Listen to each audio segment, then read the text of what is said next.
Juan capítulo 20, versículos 30 en adelante. Prestemos mucha atención a la lectura. Si lo tienen, si no, también está en pantalla, pero si usted tiene una Biblia allí, búsquelo allí, siga la lectura. Yo voy a estar leyendo de la Reina Valera de 1960. Y dice así la palabra de Dios. Hizo además Jesús muchas otras señales en presencia de sus discípulos, las cuales no están escritas en este libro, pero estas se han escrito para que creáis que Jesús es el Cristo, el Hijo de Dios, y para que creyendo tengáis vida en su nombre. Después de esto, Jesús se manifestó otra vez a sus discípulos, junto al mar de Tiberias, y se manifestó de esta manera. Estaban juntos Simón Pedro, Tomás llamado el Dídimo, Natanael, el de Caná de Galilea, los hijos de Zebedeo y otros dos de sus discípulos. Simón Pedro les dijo: voy a pescar. Ellos le dijeron: vamos nosotros también contigo. Fueron y entraron en una barca, y aquella noche no pescaron nada. Cuando ya estaba amaneciendo, se presentó Jesús en la playa, mas los discípulos no sabían que era Jesús. Y les dijo: hijitos, ¿tenéis algo de comer? Le respondieron: no. Él les dijo: echad la red a la derecha de la barca y hallaréis. Entonces la echaron y ya no la podían sacar por la gran cantidad de peces. Entonces aquel discípulo a quien Jesús amaba dijo a Pedro: es el Señor. Simón Pedro oyó que era el Señor, se ciñó la ropa porque se había despojado de ella y se echó al mar. Y los otros discípulos vinieron con la barca arrastrando la red de peces, pues no distaban de tierra sino como 200 codos. Al descender a tierra, vieron brasas puestas y un pez encima de ellas y pan. Jesús les dijo: traed los peces que acabáis de pescar. Subió Simón Pedro y sacó la red a tierra llena de grandes peces, 153. Y aun siendo tantos, la red no se rompió. Les dijo Jesús: venid, comed. Y ninguno de los discípulos se atrevía a preguntarle: ¿tú quién eres?, sabiendo que era el Señor. Vino pues Jesús y tomó el pan y les dio, y asimismo del pescado. Esta era ya la tercera vez que Jesús se manifestaba a sus discípulos después de haber resucitado de los muertos. Cuando hubieron comido, Jesús dijo a Simón Pedro: Simón, hijo de Jonás, ¿me amas más que estos? Le respondió: sí, Señor, tú sabes que te amo. Él le dijo: apacienta mis corderos. Volvió a decirle la segunda vez: Simón, hijo de Jonás, ¿me amas? Pedro le respondió: sí, Señor, tú sabes que te amo. Le dijo: pastorea mis ovejas. Le dijo la tercera vez: Simón, hijo de Jonás, ¿me amas? Pedro se entristeció de que le dijese la tercera vez: ¿me amas? Y le respondió: Señor, tú lo sabes todo, tú sabes que te amo. Jesús le dijo: apacienta mis ovejas. De cierto te digo, cuando eras más joven, te ceñías e ibas donde querías, mas cuando ya seas viejo, extenderás tus manos y te ceñirá otro y te llevará donde no quieras. Esto dijo dando a entender con qué muerte había de glorificar a Dios. Y dicho esto añadió: sígueme. Volviéndose Pedro, vio que le seguía el discípulo a quien amaba Jesús, el mismo que en la cena se había recostado al lado de él y le había dicho: Señor, ¿quién es el que te ha de entregar? Cuando Pedro le vio, dijo a Jesús: Señor, ¿y qué de este? Jesús le dijo: si quiero que él quede hasta que yo venga, ¿qué a ti? Sígueme tú. Este dicho se extendió entonces entre los hermanos, que aquel discípulo no moriría. Pero Jesús no le dijo que no moriría, sino: si quiero que él quede hasta que yo venga, ¿qué a ti? Este es el discípulo que da testimonio de estas cosas y escribió estas cosas, y sabemos que su testimonio es verdadero. Y hay también otras muchas cosas que hizo Jesús, las cuales, si se escribieran una por una, pienso que ni aún en el mundo cabrían los libros que se habrían de escribir. El Señor bendiga su palabra. El apóstol Pedro es un personaje muy peculiar. No sé si ustedes lo han notado. era uno de los más cercanos a Jesús. Era un pescador, sabemos que era casado y que tenía suegra, ¿cierto? Había dejado la pesca para seguir a Jesús y ser un pescador de hombres. Es presentado en los evangelios de manera muy realista, muy humana. Creo que de los apóstoles es el más humano que se presenta, con el cual nosotros nos podemos identificar más, con el que nosotros decimos, este es un hombre de carne y hueso, como yo. No sé si les pasa. No podemos pasar por el Nuevo Testamento o escuchar por un tiempo acerca de los evangelios sin de una u otra manera sentirnos identificados con Pedro. No sé si les ha pasado. En una u otra ocasión es presentado en el Nuevo Testamento como el que toma liderazgo, el que habla, es apasionado, testarudo, impetuoso, determinado y también demasiado confiado en sí mismo. Un autor lo describe así. Dice que Pedro era ansioso, agresivo, valiente y franco. Y tenía el hábito de hacer funcionar la boca cuando su cerebro estaba en neutro. Y no sé si ustedes se identifican con eso también. Hablaba demasiado. Era abiertamente escéptico y quería tener una prueba de todo. Juan ya ha mencionado cómo era Pedro. Unos capítulos atrás, Juan nos mencionó que Pedro, cuando Jesús les dijo, yo voy a ser crucificado, Pedro dijo, Señor, aunque todos abandonen, yo no. Yo voy a estar contigo hasta la cárcel, hasta la muerte. Mejor dicho, nada me va a separar de ti. Pedro creía que tenía lo suficiente en sí mismo. Pedro creía que era lo suficientemente fuerte, lo suficientemente valiente, celoso. Pero unos capítulos después, como ya el pastor Miguel predicó hace unas semanas, Pedro negó a Jesucristo. Ante la menor amenaza, simplemente negó que conocía a Jesucristo. Y Pedro era ciego ante su condición espiritual, como también lo somos nosotros. Él era dependiente y le costó reconocerlo, y a nosotros también nos cuesta. Este sermón lo titulé Discípulos dependientes. Discípulos dependientes. ¿Por qué dependientes?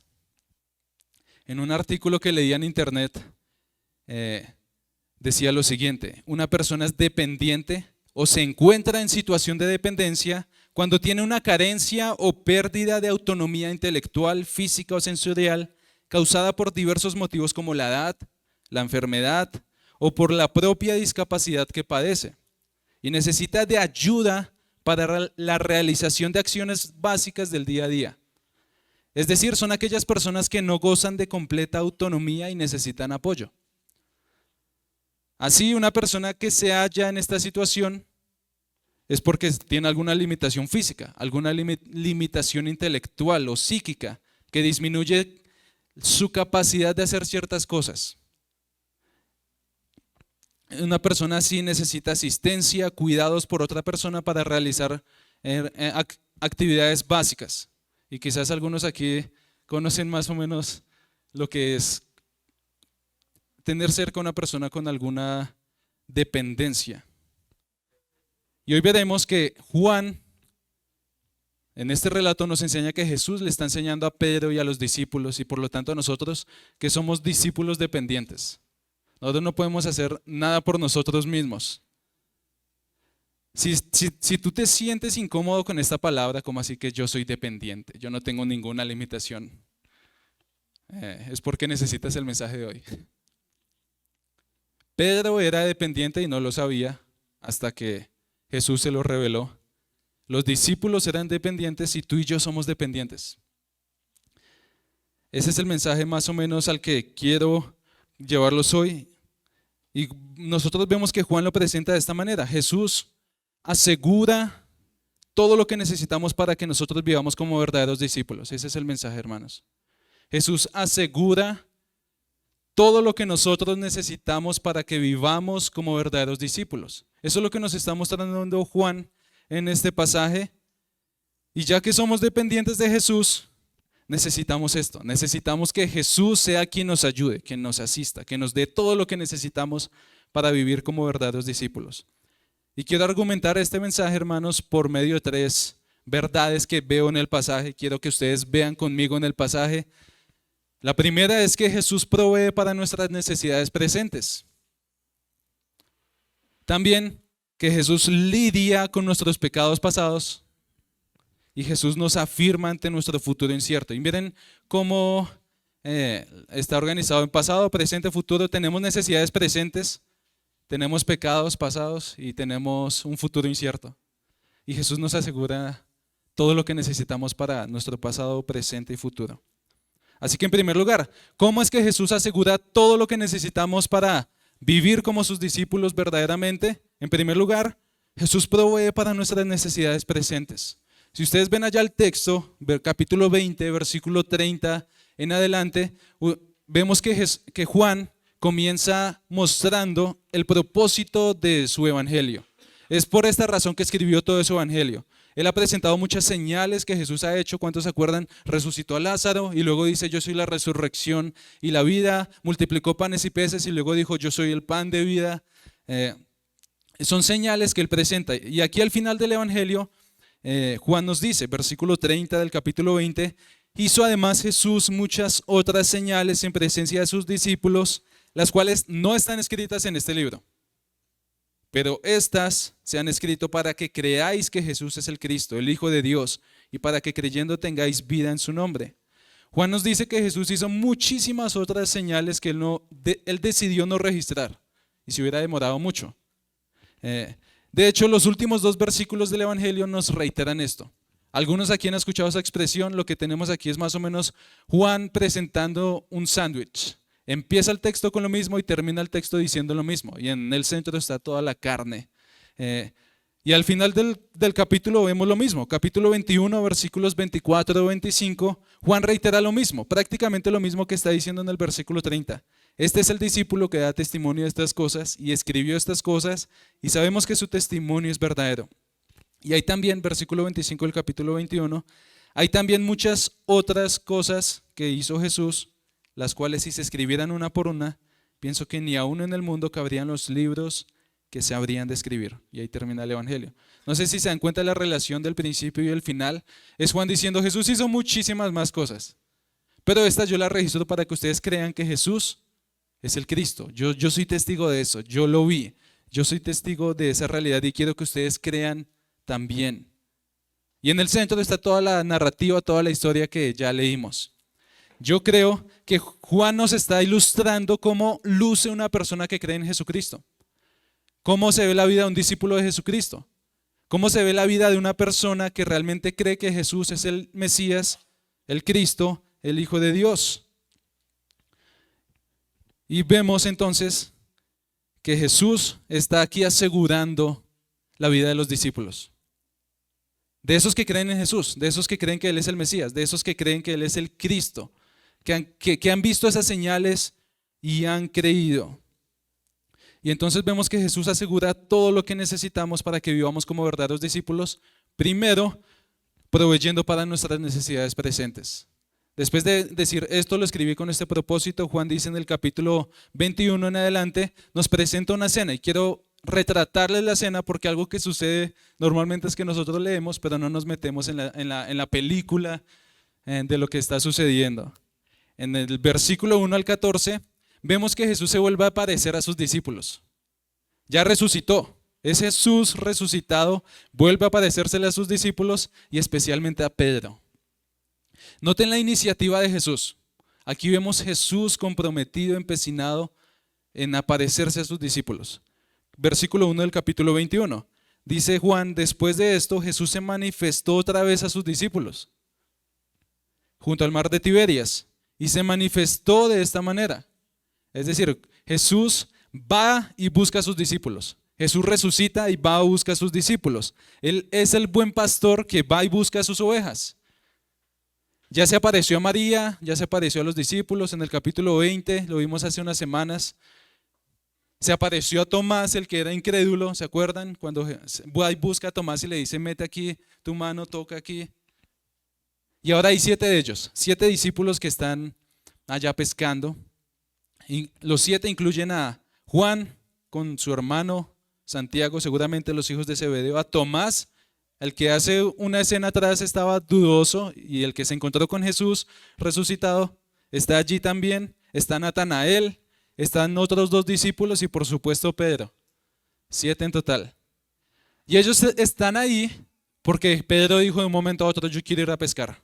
Y los otros 6 dicen, pues nosotros vamos con él. La última cena sucedió en Jerusalén, capítulo 20. Y ahora están en el mar de Tiberias o en Galilea. ¿Saben a cuánta distancia está eso? Más o menos 180 kilómetros. Hagan de cuenta ir a pie de Bogotá o desde aquí a Villavicencio, más o menos. No era cualquier cosa. De Jerusalén, la escena anterior están en Jerusalén, la escena posterior están en Galilea, en el mar de Tiberias. Eso no es una distancia corta si ustedes van a pie o por otro medio. Y ahora están allá, están pescando y allá Jesús va, los busca y se manifiesta a ellos. Y es interesante, hermanos, quiero que tengan eso en sus mentes, que la última vez que Juan dice que los discípulos habían estado en ese lugar con Jesús, fue la ocasión en la que Jesús multiplicó los panes y los peces y alimentó a más de 5,000 personas. En la última vez que ellos habían estado en ese mar, Jesús había caminado sobre el agua y ellos se habían asustado. Ahora están otra vez ahí, en ese lugar, tiempo después, Jesús resucitado, pero están pescando. Es como extraño, ¿no? Jesús resucita y ellos están allá 180 kilómetros de donde Jesús acaba de verlos, no sé por qué, no sabemos por qué, pero están allí y tratan de pescar toda la noche y no pierdan de vista que la mayoría de ellos son pescadores. Ellos saben hacer su trabajo, pero tratan de pescar toda la noche y ya está amaneciendo y no han pescado nada, ni una sardina. No sé, seguramente cualquiera en esa situación se sentiría frustrado. Yo me sentiría frustrado. Y no pierdan de vista de nuevo que ellos están allí por Pedro, están siguiendo a Pedro. Pedro dijo, yo voy a pescar, ellos dijeron, nada, nosotros vamos contigo y allá están amaneciendo sin una sardina para comer. Y cuando ya está amaneciendo en la costa, un hombre les grita, hijitos, ¿tienen algo de comer? ¿Tienen algún pescado? Lo que falta, ¿no? Que uno le esté yendo las cosas mal y que alguien le diga que si le está yendo bien.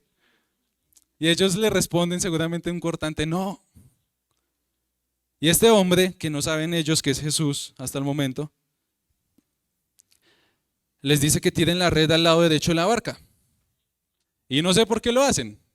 ¿Quién sabe por qué lo hacen? No sabían que era Jesús y lo hacen y de un momento a otro de manera milagrosa esa red se empieza a llenar, todos los peces empiezan a saltar allá, 153 peces. Y noten cómo Juan nos relata la centralidad de la narración en Pedro. Entonces Juan se da cuenta que es el Señor. Y le dice no a los 6 más, sino le dice a Pedro, Pedro, es el Señor. Y Pedro está ya semidesnudo y se viste y se echa al agua. Es una escena muy bonita.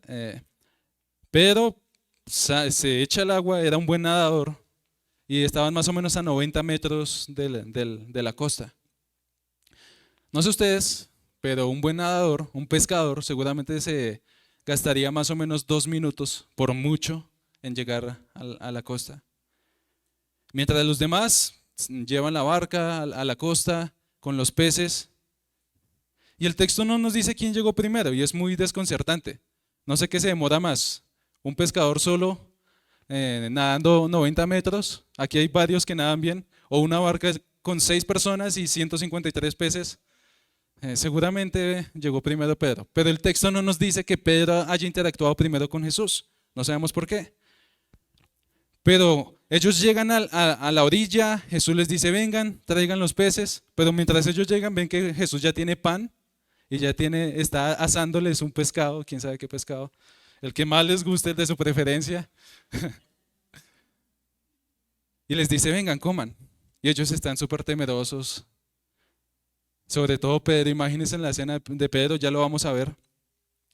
Todos están calladitos, nadie se atreve a preguntar si es el Señor, pero saben que es el Señor. Es el Jesús resucitado, su maestro, su salvador.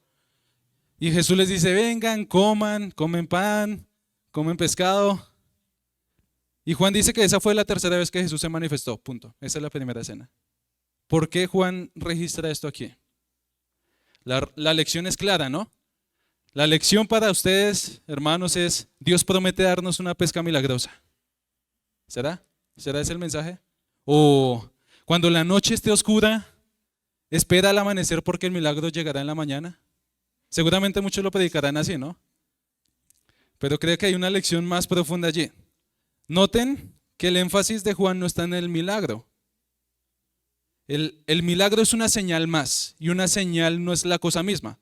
Ustedes no van a Cajicá y llegan a donde dice bienvenidos a Cajicá y se quedan ahí mirando, ya llegué a Cajicá. La señal les apunta a algo, ¿no? Para que vayan a la realidad a la que apunta la señal. Y lo que creo que Jesús y Juan al registrar esto está mostrando es que Jesús les está enseñando a los discípulos a aprender y a recordar depender de Él. Jesús asegura todo lo que necesitamos para que vivamos como verdaderos cristianos, como discípulos suyos, y lo hace proveyendo para nuestras necesidades. Es una realidad. Jesús iba a sostener y sustentar a sus discípulos en sus necesidades y hace lo mismo con nosotros. Si somos hijos de Dios, si somos discípulos de Cristo, todos nosotros aquí no deberíamos afanarnos, preocuparnos, como Jesús dijo en otra ocasión, qué vamos a comer o qué vamos a vestir. Eso es una realidad, hermanos. Debemos creer que es así. Pero piensen conmigo por un momento. ¿Cuál es tu más grande necesidad hoy? ¿Cuál es tu más grande necesidad? Algunos aquí han estado orando y clamando a Dios para que su cáncer, su enfermedad o sus dolores corporales sean sanados. En esos momentos de dolor es difícil pensar que nuestra mayor necesidad no es otra cosa que eso. Algunos aquí han estado luchando contra la ansiedad debido a sus preocupaciones por cuestiones financieras. Y han orado que al Señor les provea un mejor empleo, de un mayor ingreso, de la venta de algún inmueble. Y en ese momento es difícil pensar que no hay otra más grande necesidad, ¿no? Algunos solteros aquí han estado pensando que su necesidad más grande es casarse. Algunos casados, no estar casados. Algunos esposos están pensando que su mayor necesidad es que su esposa cambie, las esposas que mi esposo cambie. Algunos, si tuviera hijos, y otros, si mis hijos se portaran de manera diferente. Muchas de estas cosas no están mal en sí mismas quererlas y verlas como necesidades, hermanos. Sin embargo, ¿cuál era la necesidad que Jesús quería suplir a sus discípulos en esta escena? ¿La física? Si hubiese sido así, seguramente les hubiera dado más de 153 peces. 153 entre 7, más o menos 20 peces cada uno, 21 peces. Cada uno para su casa y el alimento para una semana. Y eso depende de qué tan grande era la familia de Pedro. No sabemos. ¿Será eso lo que Jesús quería enseñarle a sus discípulos? O más bien, Jesús quería enseñarles que la necesidad más grande que ellos tenían como discípulos suyos y que tú y yo tenemos es aprender a vivir dependiendo de Jesucristo. Y Cristo está comprometido a enseñarnos eso, a suplir esa necesidad. Jesús está comprometido a proveer a sus discípulos lo que ellos necesiten para que aprendan a depender de Él, que es su más grande necesidad. Y eso puede que signifique para algunos aquí una pesca milagrosa, prosperidad y demás, pero puede significar todo lo contrario para otros y seguramente para muchos. Jesús nos da lo necesario para que aprendamos a depender de Él, para que aprendamos a no depender de nuestra habilidad, de nuestro intelecto, de nuestros logros, de nuestra fuerza, de nuestro conocimiento, de nuestros métodos. Allí están estos pescadores fracasados en una noche y Jesús les está enseñando no, simplemente échenle ganas y todo va a salir bien. Jesús les está diciendo ustedes dependen de mí. Y Jesús nos enseña eso, hermanos. No podemos ni debemos depender de nosotros mismos, no de nuestra moralidad, no de nuestros ahorros, de Cristo. Jesús asegura todo lo que necesitamos para que vivamos como sus discípulos y eso implica que Él te va a dar todo lo que tú necesites para aprender a depender de Él. Y seguramente si usted lleva un tiempo corto como cristiano ya he experimentado eso. Ese es el patrón bíblico. Con eso Jesús está comprometido. El apóstol Pablo lo expresa de una manera magistral en un pasaje que yo amo y quería traerlo ante ustedes para que vean que es la misma dinámica, hermanos. Jesús no ha prometido que siempre nos va a dar cada mañana una pesca milagrosa. Jesús ha prometido llevarnos a depender de Él. Segunda a los Corintios 1:8 es un pasaje impresionante que nos muestra esta misma realidad. Aquí está el apóstol Pablo diciéndole a los corintios: porque hermanos, no queremos que ignoren acerca de nuestra tribulación que nos sobrevino en Asia, una tribulación. Y dice: pues fuimos abrumados sobremanera más allá de nuestras fuerzas. Noten eso. Son abrumados más allá de sus fuerzas, es decir, a un punto donde ya no pueden depender de ellos mismos. Su fuerza no vale de nada ahí. De tal modo que aún perdimos la esperanza de conservar la vida. Y dice allí el apóstol Pablo: pues tuvimos en nosotros mismos sentencia de muerte, ¿para qué? Noten cómo el apóstol Pablo lo interpretaba. Para que no confiáramos en nosotros mismos, sino en Dios que resucita a los muertos, el cual nos libró y nos libra, y en quien esperamos que aún nos librará de tan grande muerte. Es la misma realidad. Y podríamos ir por muchos pasajes, simplemente traje esto como ilustración. Jesús está comprometido con suplir nuestra más grande necesidad, y es que aprendamos a depender de Él. En todo aspecto. Así que Jesús asegura todo lo que necesitamos para que vivamos como verdaderos discípulos. En primer lugar, proveyendo para nuestras necesidades, pero en segundo lugar, Jesús lidia con nuestros pecados pasados. Jesús lidia con nuestros pecados pasados. Después de esta cena, la primera cena, ya vimos del desayuno en la playa, la atención se centra en Pedro. Y desde antes ya habíamos visto un poco que todo iba apuntando hacia Pedro. Los otros 6 discípulos siguen ahí presentes, seguramente como espectadores, disfrutando de la cena mientras comen pan y pescado asado preparado por Jesús. Y vemos cómo Jesús ahora lidia con Pedro. Y noten esto, hermanos. Pongámonos otra vez en la escena. Jesús está aquí recreando una escena para recordarle a Pedro su negación. Ese es el propósito de Jesús. Tiene allí un fuego. Y la única otra ocasión donde Juan menciona un fuego encendido, adivinen dónde es. Cuando Pedro negó a Cristo. Y allí está Pedro llegando a la playa y está Jesús con el fuego encendido. Eso fue unos días atrás que Pedro negó a Jesús. Y ahora Jesús dirige su mirada a Pedro específicamente y le hace 3 veces la misma pregunta. ¿Por qué 3 veces? Pedro negó a Cristo 3 veces. No sé cómo se sentirán ustedes, hermanos, pero claramente aquí Jesús está traspasando a Pedro, lo está destrozando. Le pregunta 3 veces: Simón, hijo de Jonás, ¿me amas más que estos? Puede ser entendido como: ¿me amas más de lo que los discípulos me aman? ¿O me amas más de lo que amas a los discípulos? ¿O me amas más de lo que amas a estas redes y a estos peces? Pero sea cual sea el punto, Jesús le hace 3 veces la misma pregunta a Pedro: ¿me amas? Y nosotros normalmente escuchamos que este tiene el propósito como de nosotros decir: ay, vamos a amar más a Jesús. Sí, lo voy a amar más. Y yo tenía esa impresión cuando me acerqué a este texto antes de estudiarlo.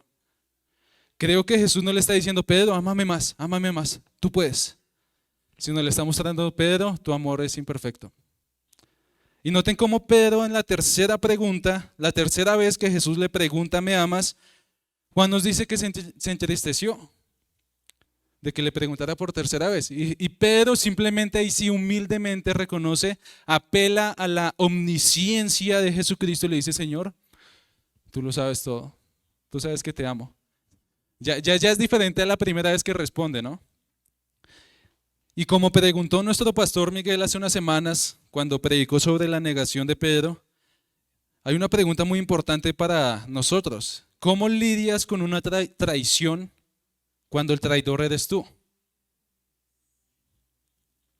Aquí vemos que Jesús lidió con el traidor. Jesús está traspasando el corazón de Pedro y mostrándole que en lo único que Pedro puede descansar para limpiar su conciencia, para lidiar con sus pecados, para lidiar con sus debilidades, sus temores, es en Jesucristo y en su justicia. Pedro ciertamente amaba a Cristo, pero su amor por Cristo no era lo suficientemente fuerte como para mantenerlo en medio de la prueba. Y ya se demostró eso. Lo que sostuvo a Pedro y lo que sostendría a Pedro era el amor de Cristo hacia él y no al revés. Y es lo mismo con nosotros, hermanos. Nosotros a veces decimos, uy, si hubiera persecución en Colombia, yo sería el primer mártir por Cristo. A mí, mejor dicho, que me despojen de todo y yo no negaría a Cristo. Y tenemos un concepto muy alto de nosotros mismos, ¿no? De nuestra fuerza, de nuestra fortaleza, de nuestra firmeza. Y aquí Jesús le está recordando a Pedro que su amor era imperfecto, pero el amor de Cristo por él era perfecto. Que la obediencia de Pedro era sincera, pero imperfecta, pero la obediencia y la justicia de Cristo era perfecta. Y hermanos, la única fuente de esperanza para nuestros pecados, al igual que los de Pedro, es la justicia de Cristo. Es lo que le recuerda. Aquí está Pedro después de que niega a Cristo, y es interesante que Juan no menciona que Jesús se haya arrepentido. Y aquí vemos la siguiente escena. Entonces Jesús preparándole un desayuno y restaurando a Pedro. Jesús fue el que inició la conversación. Jesús fue el que buscó a Pedro. Jesús estaba comprometido en perfeccionar la obra que había comenzado en Pedro. Y Jesús no iba a dejar el pecado de Pedro, el pecado pasado de Pedro sin resolver. Fue, lo buscó, le preguntó, lo restauró. Y es lo mismo con todos nosotros. Todos nosotros los que estamos aquí, todos los que somos creyentes, no podemos vivir con nuestros ojos puestos en nosotros mismos, confiando en qué tan buenos somos. Uy, es que yo sí soy el mejor cristiano. Yo leo la Biblia y oro tanto tiempo. Créeme que si crees así ahora, no va a tardar mucho en que el Señor mismo te muestre que eso no es suficiente. No dependes de eso, no puedes depender de eso. No, es que yo soy el cristiano más fiel. Pedro creía eso. Y Jesús lo está confrontando aquí. En toda esta escena Jesús tiene el propósito de mostrarnos dos cosas: la insuficiencia de Pedro y nuestra insuficiencia, y la suficiencia de Cristo, para que nosotros también, como Pedro, pongamos nuestros ojos en Él. Hermanos, aquí no importa lo que hayamos hecho en el pasado, ahorita lo decía David, podemos mantenernos de pie ante un Dios soberano, justo, que todo lo sabe.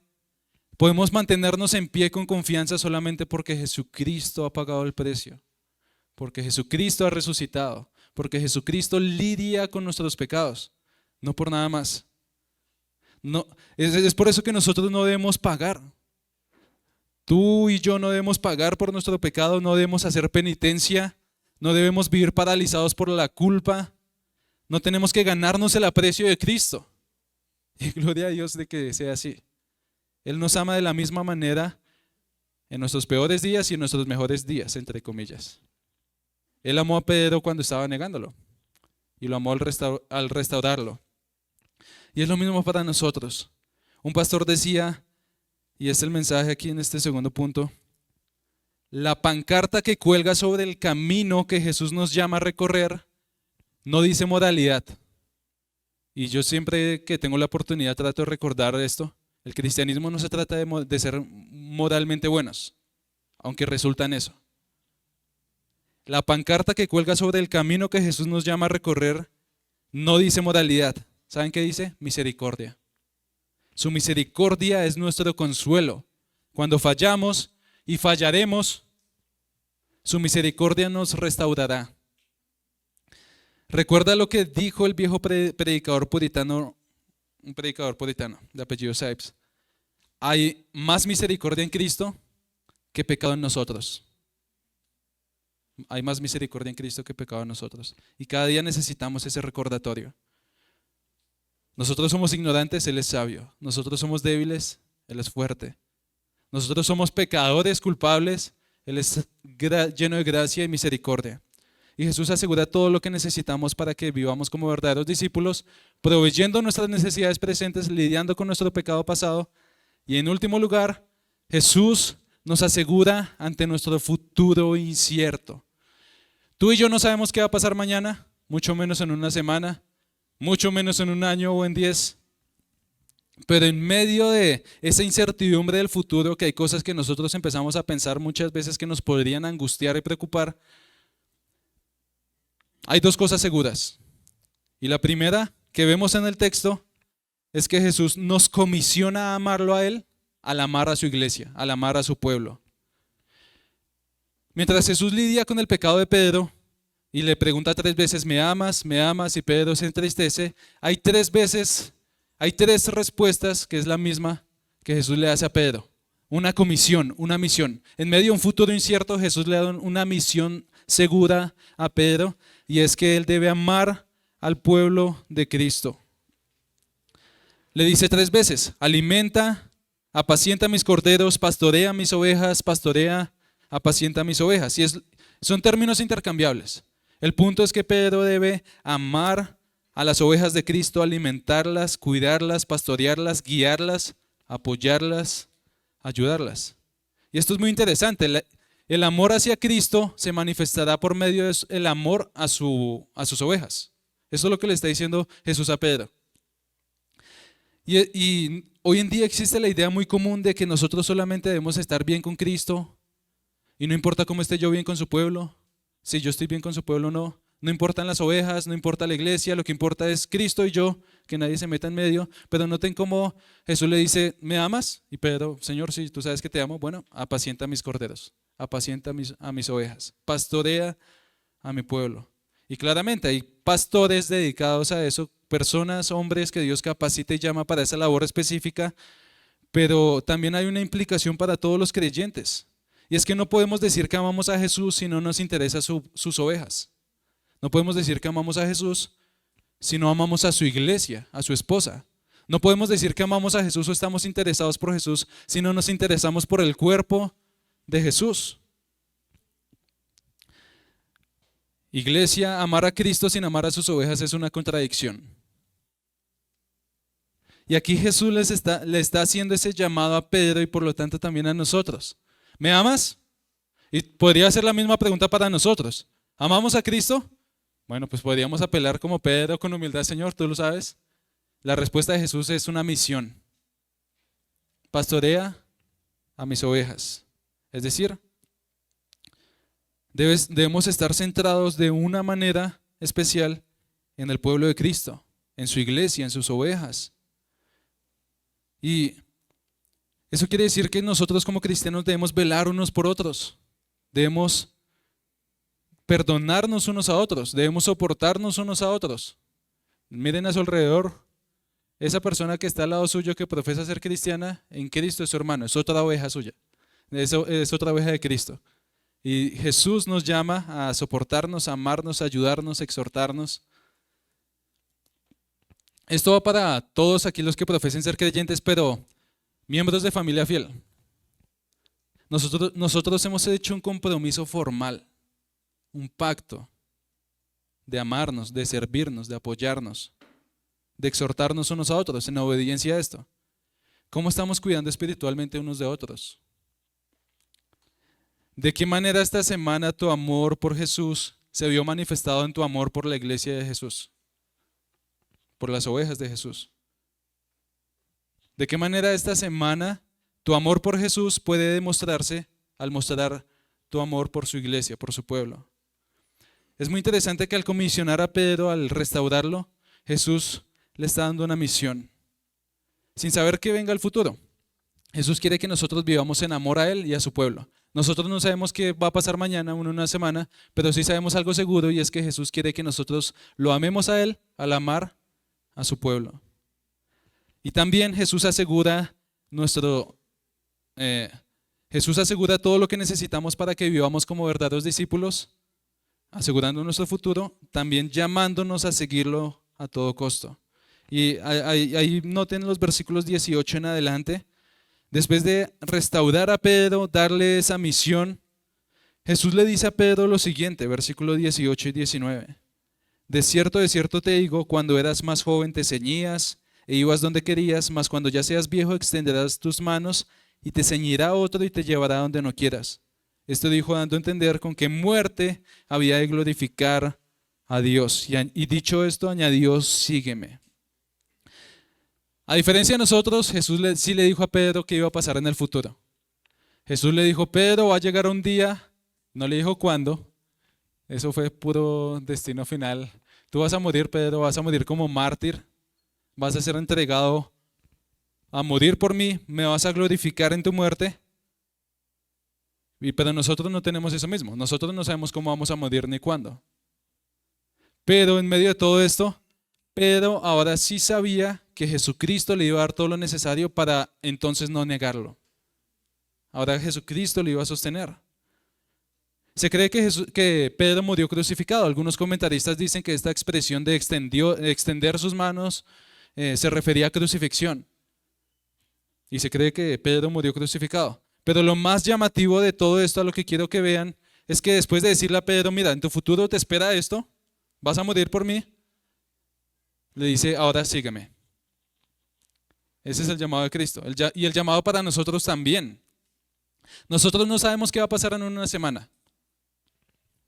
Pero sí sabemos que Jesús nos llama a seguirlo esta semana y que por su obra tenemos todo lo que necesitamos para vivir como discípulos suyos. Eso es lo que sabemos. Pedro vivió más o menos unos 30 años sabiendo que en algún punto iba a morir por Cristo. Imagínense en ese sentimiento. Cada vez que lo apresaban, cada vez que él fue muy perseguido. Y me imagino a Pedro diciendo, ahora sí fue.